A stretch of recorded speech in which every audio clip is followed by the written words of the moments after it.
All right, it's sunny Saturday at around 4 p.m. here in South Florida, and my lawnmower is so we're going to work on that. I wanted to talk about people who own classic cars, specifically people who modify classic cars, and some of their ideas of what is okay and what isn't okay. And I thought, what better an opportunity than to work on one of the simplest internal combustion engines that we have to offer, the Craftsman 5.5 Briggs & Stratton. I don't know what this motor is, but it's just a basic two-stroke. And I need to replace the carburetor since it was gummed up with some old fuel that my mom left in it. So we love old cars because they're simple and analog, and there's something magical about that. And we hate new cars because they're soulless and they feel numb when you drive them. And by and large, I'm not going to argue that is mostly true. But I have started to see a sort of paradigm shift. There are certain things that you should replace on your classic car that does genuinely make it better without somehow removing all the magic away from it. And we're at a beautiful day and age where the aftermarket is absolutely booming for most classic cars. And there are mods that can really improve the feel of that classic car without taking away any of that magic. And even though you are technically introducing technology into your classic car, I think the upside is just getting so good that you can no longer ignore it. So as I remove this tiny fuel tank, let's get into some of these mods that I'm talking about. There's a company called Davies & Craig that sells an electric water pump. The benefits of an electric water pump are pretty obvious here, but I don't think people acknowledge truly how helpful it could be. So for example, you have your standard water pump that is bolted on the front of your engine and driven by the engine via your serpentine belt. And because it needs to be driven by the serpentine belt and in line with that belt, it is crammed in the most inconvenient location that they could possibly put it. In fact, I've changed 2 of those in my life, and both times I had to jack the engine right out of the hood of the car in order to even get the clearance to pull it out. And then, God forbid, when you put it back in, because you can't see what you're doing, you just kind of have to feel for it. You just hope and pray that it actually seated properly and you didn't cross-thread anything, because you're just going to leak all your coolant out on the highway and then your engine goes.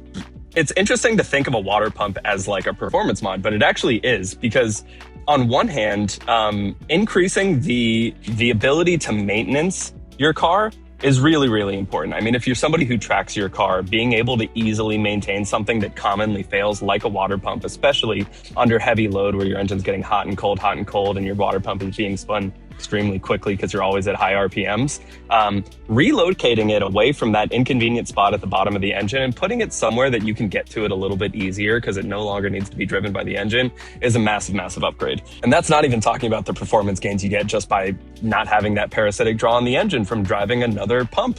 This fuel tank is really stuck on here. Okay, got it out. Plus, you get to do really, really cool things like keep the water pump running after the car is off. That helps with heat soaking.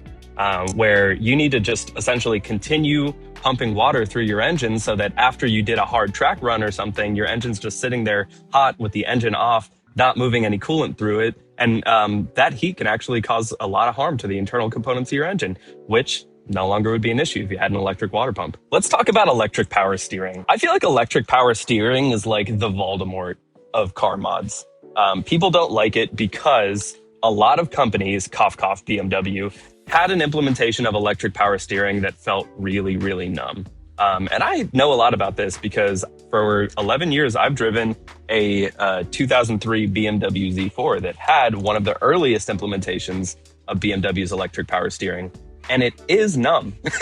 I'm not going to say it's not. The hydraulic steering that came in the M version of that car is way, way better. When it comes to electric power steering, there's 2 different types of electric power steering. One of them is essentially just a pump.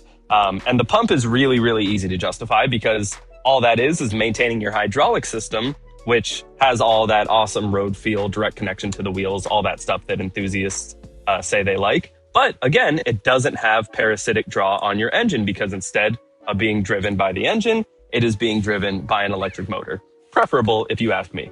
And that's not even crazy. I mean, if you look at the cars that had electric water pumps, the S2000, the NSX, icon cars, that is something that we should just accept as being an excellent way to do it. You get to put your power steering pump somewhere accessible. You don't have parasitic drain on the engine. It's easier to maintain later. It's really not a lot of complexity added to the engine for a ton of benefit. But the other type of power steering is the one that BMW used that people criticize a bit more, and that is electric power steering modules.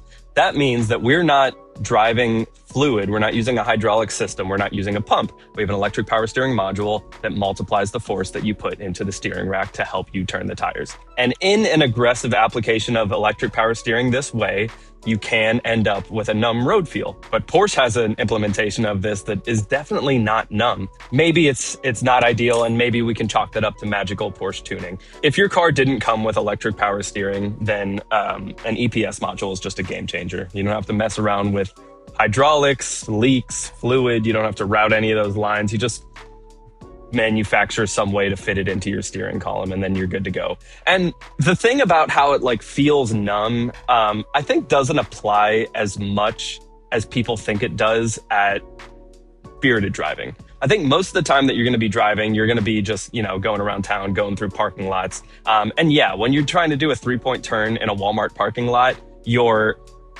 steering feel needs to be multiplied a lot more. Like you need to put a lot more pressure because you're dragging the wheels and not rolling them. So the power steering module kicks in a lot at that level. But if you're on the road, on the highway, and you're going 60, 70, 80 miles an hour, very, very little multiplication is needed. And electric power steering modules are tuned for this. So you still have tight feeling, good road feel, like at speed, which is when an enthusiast should actually care about it. But honestly, the fact that people complain about numb power steering feels in cars with electric power steering is proof that these people aren't actually driving their cars the way they're supposed to be driven.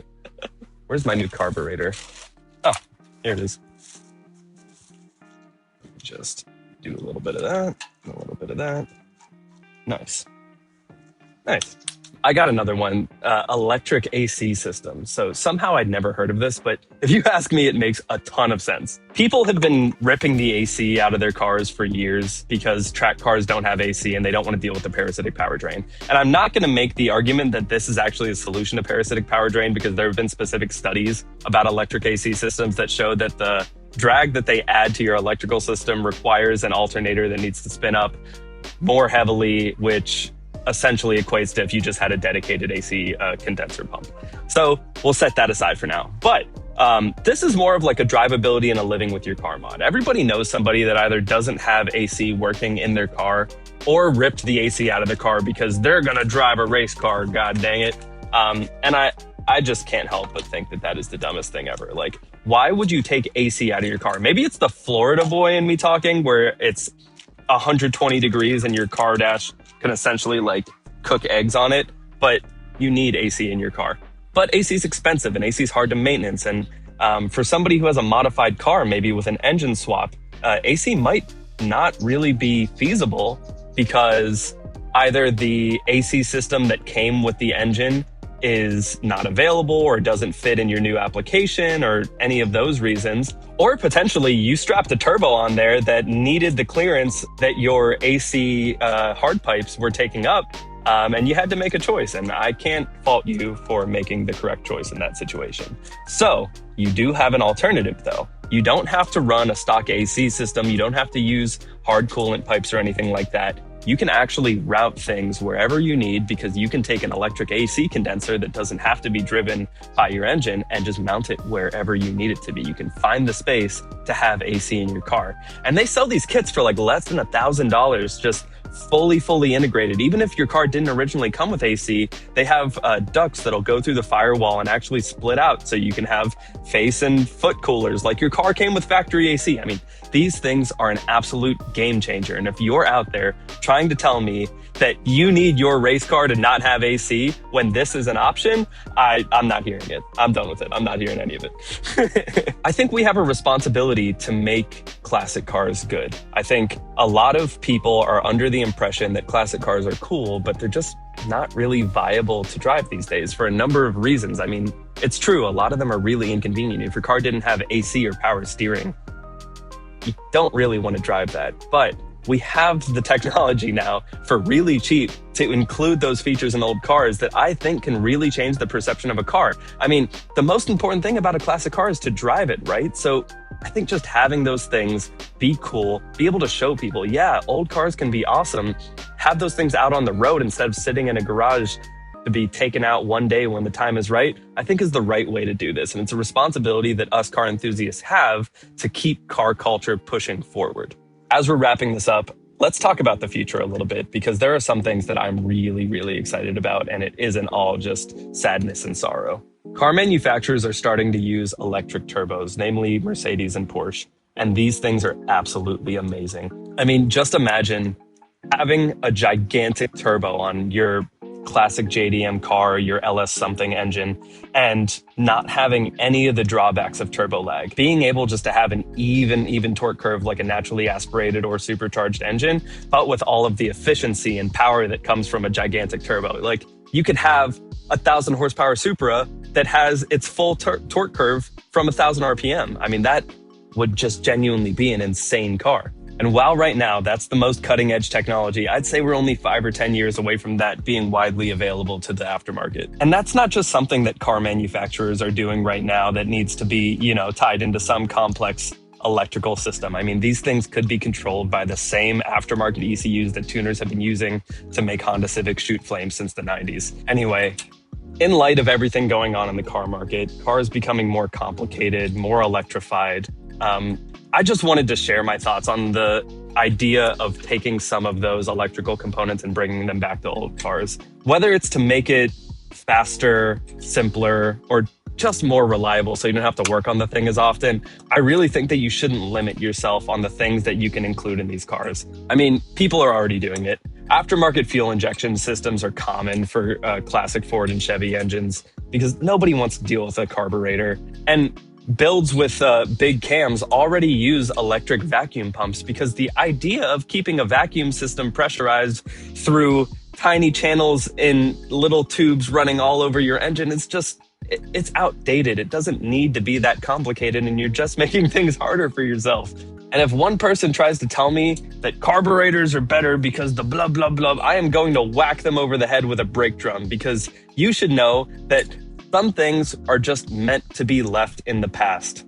They're relics of a time when technology wasn't as good and people weren't as wise. So these mods aren't just for raw performance. I mean, there certainly are ways to make your car faster, and everybody knows the benefits and drawbacks of those. But I just wanted to make the argument of, what if you modified classic cars with new components that are available on the market now for very reasonable prices, not to make them faster or louder or newer. Like, I'm looking at you, LED headlights. Don't buy LED headlights. But instead to make them simpler and easier to work on. And you see that coconut fall? Jesus Christ. But to make them simpler and easy to work on so that you can drive your beloved classic cars more frequently and for longer. That's what I wanted to talk about today. Nice. Dude, that worked perfect.